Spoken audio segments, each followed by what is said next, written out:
What's up viewers? What's up keepers? It's me, Chi. Welcome back sa channel ko. Tara, samahan nyo ako sa panibagong vlog. Pero bago ang lahat, papasukin natin ang intro. Intro. Pasok.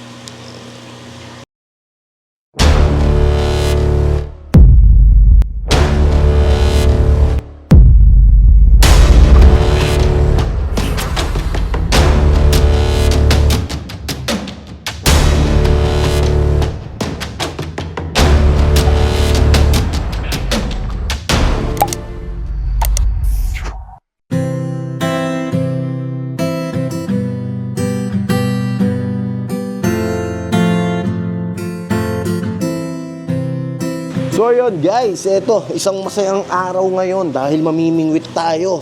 Okay? So hindi isda ang bibingwitin natin. Ito ay ang pangarap kong tortoise. So samahan nyo ako. Pupunta ako ngayon kay Brother Yusef ng Arab Man's Pet Connect. So yan yung page niya. So samahan nyo ako dahil kukuha na ako ng pangarap kong Aldabra. So ayun, excited na ako. Tara, alis na tayo. So ayun guys, habang nagpapainit ako ng sasakyan, konting kwento lang. Matagal ko ng pangarap talagang magkaroon ng Aldabra. Sa mga nakakaalam, meron kasi akong alagang sulcata tortoise. So pag ikaw ay mahilig sa tortoise at may sulcata ka, siguro isa sa mga target mo rin magkaroon soon is yung Aldabra. Pero alam naman natin na hindi ganun kadali bilhin ng Aldabra. Una sa lahat, presyo. Next is availability dito sa atin sa Pilipinas. Okay? So, nangati ako sa Aldabra simula nung pumasyal kami sa Indonesia. Nakakita ako doon ng isang farm ng Super Red Arowana. Pero meron silang sandamakmak na mga tortoise at ang daming Aldabra. Try kong isingit dyan yung video.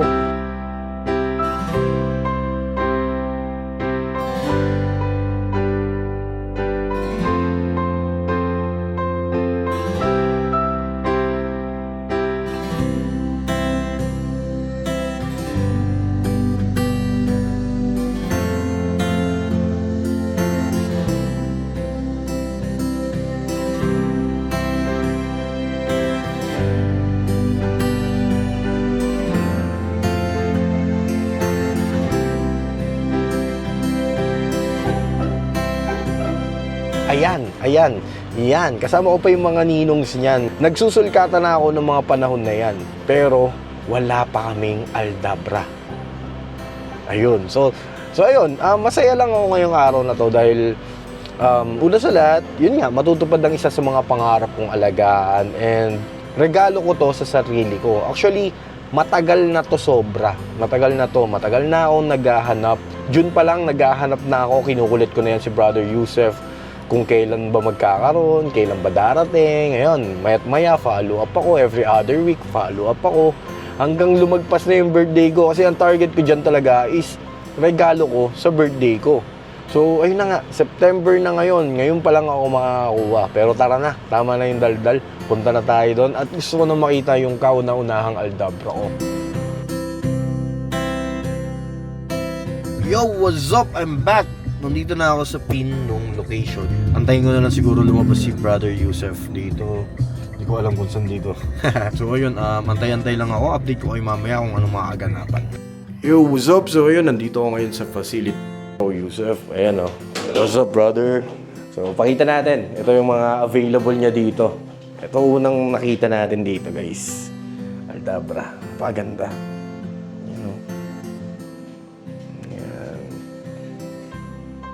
Tapos, eto sir, anong mga tawag sa mga ganito? That one, Black Dragon. Black Dragon. Ito siya ng bayawak. Varanus species.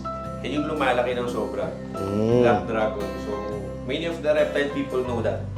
Black Dragon. This one, Tegu. Ito yung mga Tegu. Ito yung madalas ko nababasa. Blue Tegu. Albino iguana. Albino iguana. Ito naman is yung blue Green. Blue and green iguana. Ito yung medyo common type sa atin sa ngayon. So, ito yung mga medyo budget meal. Budget meal to. Magkano nag-range yung mga ganda? Yung Blue Iguana around 8,000 with papers, and then the green ones is around 3,000 with papers. So, nasabi mo may papers, so lahat to. Yes, Legal tayo. Okay. Iyon, ang ginaganda doon. Eto sir, ito, parang... That's Varanus timorensis. Mhm. Dwarf monitor lizard siya. So yan, dwarf yan. Maliit lang Maliliit. talaga siya in nature. Ito yung medyo mga malalaki na, no? That one is a rock iguana. Ito rock iguana to. This one is another tegu. This one. Ah, ito tegu. Teka. Actually, this is a monitor lizard pa rin. Yan yung tumatayo, yung Argus monitor. Ah, okay. Tumatayo. Eto bro, anong klase to? That one is an eastern box turtle. Hindi to tortoise. Hindi siya tortoise. Parang tortoise yung shape niya, no? Yes. Pero box turtle siya. Okay. Parang ngayon lang ako nakakita na ito. Ah. Sige bro, para mapakita natin ng maayos. Ayan. Ayos oh. Yeah. Insectivore sila, and then they eat pellets. Actually, omnivore. Even plant matter they eat, kahit fruits kumakain. So yun, eto guys, pakita ko muna sa inyo yung facility niya bago ako kumuha nung Aldabra na bibilin natin. Okay, so meron tayo dito iba't ibang klaseng lizard. Di ko na alam kung ano yan. Basta, message nyo yung page ni Boss Yusef. Lagay natin. Iguana yan. Yeah. Ito, Tapos sa Fiji iguana. Fiji Iguana. Ito naman, sulcata. Ito, sulcata. Sa sulcata bro, magkano naman? Itong mahilig, mabenta ngayon sa market eh. I'm selling that for 7,000 with papers. 7,000 with papers na. Ito, Rhino iguana. Rhino iguana, medyo expensive. It's 150,000 with papers. Wow. Rhino Iguana. Yeah. Ito, This one's more sulcatas. more sulcatas. Yeah, more. Dami.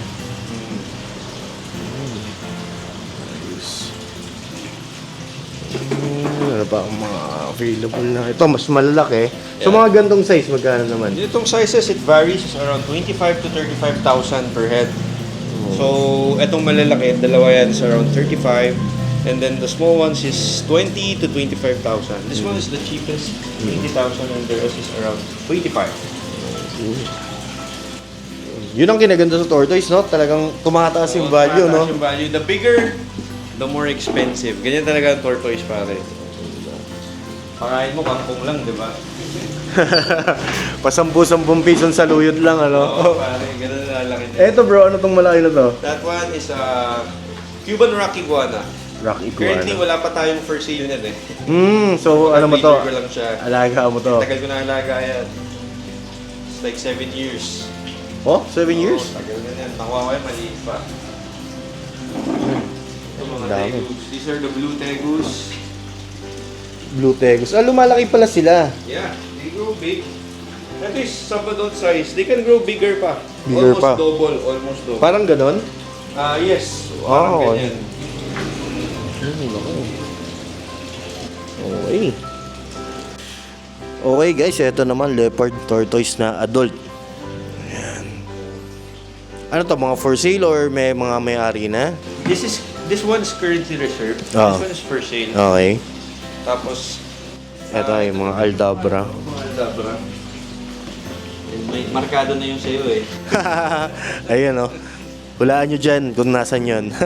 Mamaya na natin pakita. So eto, paborito natin lahat, sulcata. Sulcata. Napaka-cute kasi talaga eh, no? Yan. Okay, may napansin ako dito guys. May hedgehog dito. Long-eared. Yes, long-eared hedgehog. Ayan, no? Uy, ang cute. Ayos ah. Para ako nasa zoo. Iba-iba yung mga nakikita ko. Itong anong crocodile to? Ano is Cayman? Okay, man. Fish pala kinakain niya? Yes. Mag-aalalay lang. Meat talaga food niya. Meat, okay. Tara, lipat tayo sa kabila. Okay, dito naman, more tortoise. Ayan, tapos syempre, may arwana siya. Ayan guys, so may arwana dito. Medyo may gilker lang. Okay lang. Dahil na kaibigan mo kasi yan. Pero ang dami mong platinum RTC ha. Yan, mga hito. RTC. Ayan. So mga ito, mga turtles. Ay, sorry. Ayan, dami. Mga red-eared sliders. Red ear. Ito yan, yellow Amazon spotted. Red ear yung madalas ko nababasa. Magkano yung nagre-range yun? Depende kasi sa morph eh. Ah, Sa may green mga morph one, pa siya, oh. Yes. Yung green, yung normal, siguro mga nasa 500 to 1,500 Oh. papers. For the... Ito kasi may mga morph na. Ito, ang ganda na itong itsura na ito. That one is pastel color. Pastel. Oh. Yes. Ang presyo niya is around 35,000. Wow, ganda. Ito yung big version niya. Ah, okay. Yung big version niya. Ito, adult size na to? Hindi pa. Ano lang yan, parang juvenile pa lang yan. They can grow bigger. Yes. Sa mga turtle, hindi naman sensitive to mga to. Hindi, actually hindi sila sensitive, but you need to change the water every 3 days or once a week at least. Parang, parang isda rin. Yes, and they need light. Yun lang ang medyo tricky kasi water, tapos kailangan nila ng ilaw. So you need a nice setup talaga. Magbabas talaga sila, oh. Magbabas sila. Okay. Ayun. So, ito, tortoise, Yan. Yan, it's another set of leopards. leopards. Ayan. Para sa idea lang, magkano yung mga leopard na to? Leopard tortoise, that is some adult to adult. I'm selling for 120,000 with papers. 120,000. Yes. Kung mga gandong size. Okay. Cherry head, Cherry, mga juveniles, mga 5 to 6 inches. 5 to 6. Malaki na to, ano? Dami-dami yan. Dami nga. Sa ganito naman, ang price. Yan, mga nasa 70,000 each. Oh. Medyo may kamahalan kasi they're approaching sa adult. Mm-hmm. Maliit lang kasi yan eh. Okay. So, hindi sila ganun kalaki. So, itong mga gantong size, malapit na siya mag-breed? Hindi So, pa. they're like 3 years 3 old, years, so they need 2 to 3 years more. Okay, so yes, mga 6. halfway through na, yes. So mga 5 to 6 years old. Okay. So, ito na yung mga adult. Yes, that one is the adults. Ito yung mga breeder ko sa farm. Inuwi ko lang dito kasi medyo nag-uulan recently. Okay. Then, pag maulan kasi ayaw kong crowded sila sa enclosure para iwas sakit. Ito, iguana. Yeah, that one is a red hypo iguana. Ganda. Yan, inuwi ko din dito kasi medyo punot na ang ating farm. So, marami ka pa sa farm mo? Marami pa. Saan ang farm? Sa San Jose del Monte man. Malapit ka lang. Lapit lang dito. Ito, more aldabras. Yes. Ayan, oh, ang lalaki. Ayan. These are the class B. Because Class the shell B. is not that good. Oo. So these are the class B. Yung kinuha mo is class A. So those are the perfect shells. Yes. So Sa mga class B, magkano naman siya it's way nag-rate? cheaper. This one, I'm selling sa shop at around 150 with papers. Oo, kasi malalaki na to eh, no? Pero that size, if it is class A, that size is almost 200 na. Oo, Yes. okay. Ito Ayun. is medyo bigger. Ito, malalaki na. Yes, that one. Tsaka medyo maganda na, ha? Yes, this one is consigned item. So Oo. basically, yung mga bumili sa akin ng babies before, kailangan nila i-out. Mhm. Yan. So, nandito siya. Binibenta. Okay. Yes. Ayun. Ito, sulcata uli. Ayan. Ito, cherry. This one is red foot. Red foot. Red foot, Red yes. foot, red foot. Mga egg layers ko yan. Ito? That one is an adult female red yata. Wow. Yeah, the other one is a male. Grabe, de ang mahal na ito. Di ba isa sa... Ito ba pinakamahal na tortoise? Sa ngayon, isa siya sa pinakamahal. May mas Oo. mahal pa dyan. May Pero mas mahal. bihira sa atin. Bihira yan. Oo. Ito magkano? Magka-idea lang mga viewers sa atin. Ito kasi I sold for 800k each. Wow. Yeah, so 1.6 yung dalawa. So, sold na siya. May may-ari na siya. May may-ari na. Oo. Grabe. So, Wow. Okay. Ito, parang kamukha siya, no? yeah, Indian stars. Indian Stars. Indian stars. Actually, nakita ko to dun sa mga post mo. Ang cute, eh, oh. Yes. Ang ganda ng Kasi yan itsura sa niya. mga crowd favorite din. But I Mm. would suggest na mag-aalaga ka niyan kapag newbie ka. Pag newbie. Yes, kasi medyo maselan sila compared sa other tortoise. Mhm. Pero if you get the hang of it, napakadali ang lagaan. Walang problema. Tsaka sundin lang yung mga requirements niya, Yes, no? Yun lang. Ayun lang Walang naman. requirements. Ito, iba doon. That one is still Indian star. Indian pa rin. Yes. Makiwalay lang to. Oh, magkano pala yung nag-range tong price This one natin? is around 70,000 with papers, pati ito. Oh. Mga ganitong sizes. You could buy cheaper. Sa mga farms may nagbebenta around 30,000 with Mhm. papers na maliit pa yun. It's like piso size. Ganon? Piso Oo, size? Piso size. Ganun. Pero itong mga ganito kasi, I suggest, pag magbibili ka, mga ganyang sizes na, para Matibay-tibay na. stable na. Hindi ka Oo. na mag-iisip na mamamatay. Napansin ko may male and female. Yes. So, it's already ganyang gendered. kaliit nakikita na. Yung gender nila. 4 years old. Oh, Yes, okay. So, mabagal sila lumaki. Hindi sila tulad ng sulcata. So hindi kung gusto nila ng mga hindi ganong kalaking space ang kakainin, mas okay to. Tama. Ayun, Perfect yan. okay. Perfect. Okay, cherry heads. Yes, more cherry heads.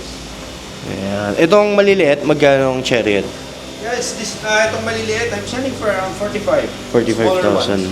Majority of them is already sold na rin. Yung mga nakapili na din. Mhm. So yun, iba-iba kasi yung tsura ng cherry head eh. Oo. May marble, may kulay yung ulo. So kanya-kanyang preference. Okay.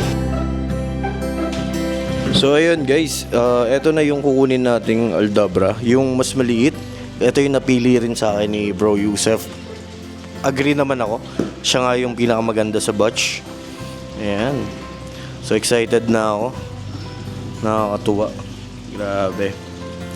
Parang last 2 years ago, nangangarap lang tayo na ito eh. Oh. Grabe. Nakakatuwa. Nako, baka ma-addict na ako na ito. Baka sundan pa to. Ayun. So, ayun.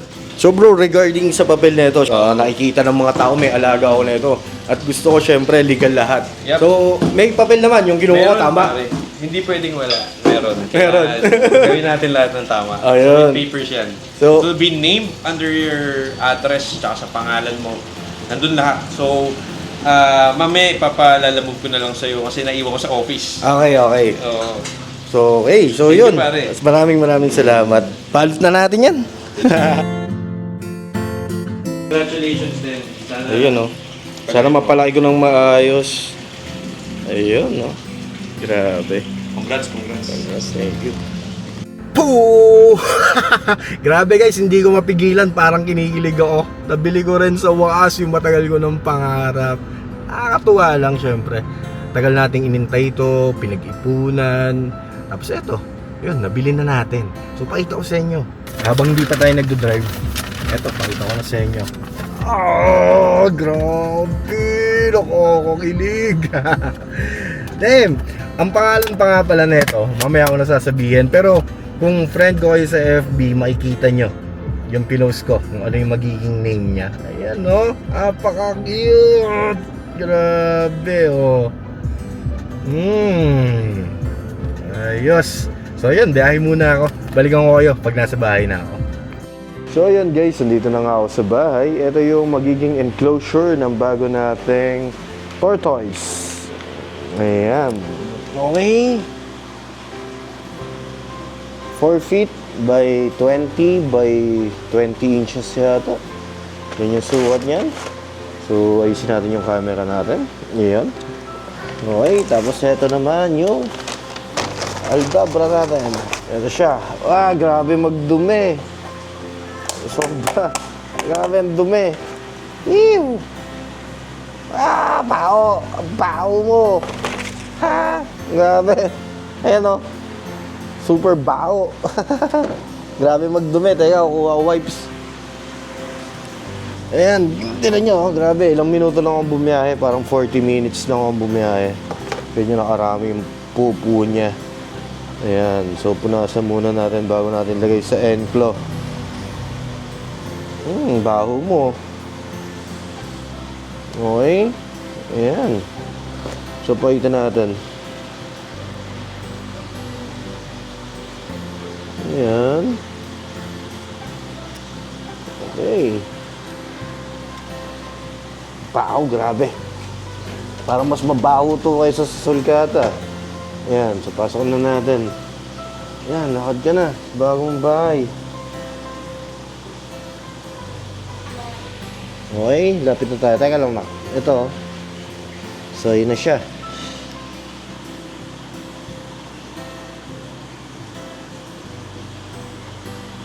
Bago pa siya.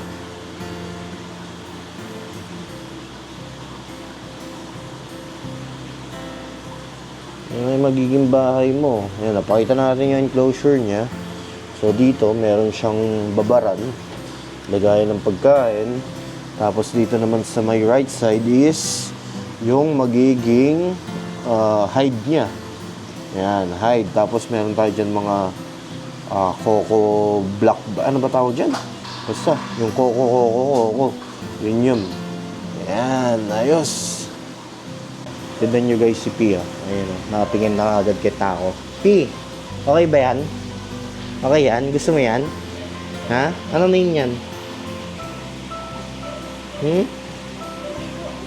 Ano name yan? Paco. Siya si Paco. Hello, Paco. Hello. Tama yung ulo niya. Oo, tama. Oo, yun Tara, kunin natin si Paco. Susukatin ko yung ano niya, timbang niya. Let's go. Okay guys, so ayun, susukatin natin yung timbang ngayon ni Paco. Okay, Wednesday. Ayan, so pakita natin ng timbang. 0-0 ngayon. 200. Anong likot 204. Ayan, 204 ang timbang ni Paco. Ayan, 204. Tapos ito naman yung paborito kong sulcata. Ito, yung albino natin. So, papakita ko lang sa inyo, size comparison, para pag lumaki na siya, makita natin. Ang likot, napakalikot na ito. Napakalikot pala ng aldabra, no? Ayaw manahimik. Ayun, binibigyan ko ng saluyot. Ayaw. Kain ka. Ayun. Ayun, ayaw. Ang kulit. Puro lakad ang gusto. Ayan, lakad ng lakad. Ayan, lakad ng lakad. Kung saan siya nagpupunta.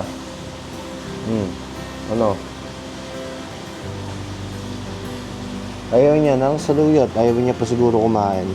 Pero marami na siyang pupu. So meaning, kumain na to. Okay. Ayaw niya lang siguro ngayon. Nag-a-adjust pa. Parang matatakutin pa siya. Okay.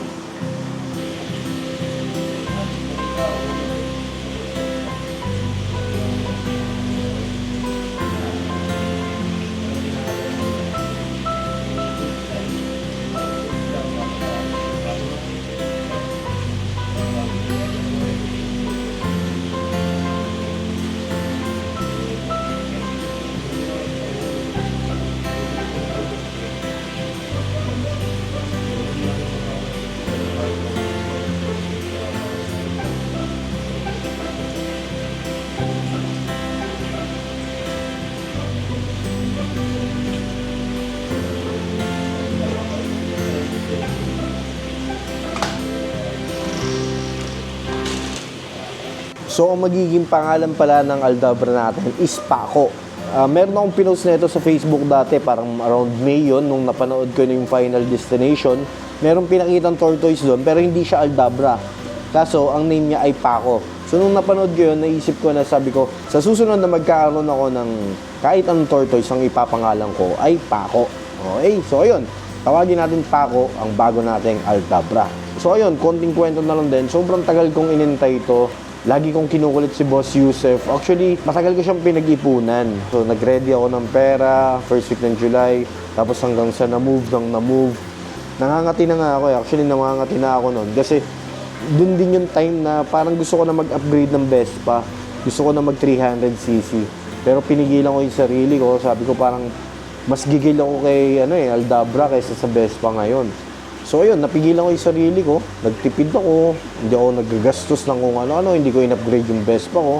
At eto, dumating yung araw, hindi ko minadali ang sarili ko, hindi ako naghanap ng ibang seller, talagang pinigilan ko yung sarili ko sa pangangati ko hanggang dumating. Eto nga, etong batch na to. Actually, dumating tong mga batch na to is nung AKPX mismo. Kinausap ko lang si Brother Yusef na baka pwedeng magpa-reserve na lang ako kasi nga hindi ako pwedeng makapunta sa kanya.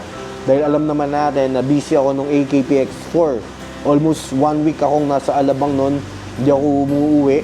Kaya, nung natapos yung event, nagpahinga lang ako ng ilang araw. Tapos pinuntahan ko na para nga i-pick up etong si Paco. So ayun guys, maraming salamat sa mga nanood. Asahan nyo na marami akong gagawing vlog dito regarding kay Paco. Papakita ko sa inyo yung mga ginagawa ko. Papakita ko sa inyo yung daily routine at kung anong mga tips na mga matututunan ko sa pag-aalaga ng aldabra. Honestly, bago sa akin to dahil lang alaga ko ay sulcata. So, magkaiba sila. Ang sulcata ay desert and ang aldabra is forest. So, iba ang way ng pag-aalaga sa kanila. Kaya, kailangan ko itong alamin at aralin maigi para mapalaki ko ng maayos ang alaga kong si Paco. So, ayun. Maraming salamat sa nanood and maraming salamat Brother Yusef, maraming salamat sa napaka-smooth na transaction. Highly recommended talaga tong seller na to at talagang sulit ang mga deal na ino-offer niya. So kung naghahanap kayo ng mga kakaibang pet, subukan nyo. Bisitahin nyo ang page na Arab Man Pet Connect or message nyo si Boss Yusef. So ayun, maraming salamat ulit. Kung nagustuhan nyo yung mga ganitong klaseng content, pwede kayo mag-subscribe, share nyo na rin. At i-like ang mga video ko. Okay, maraming salamat. Bye-bye.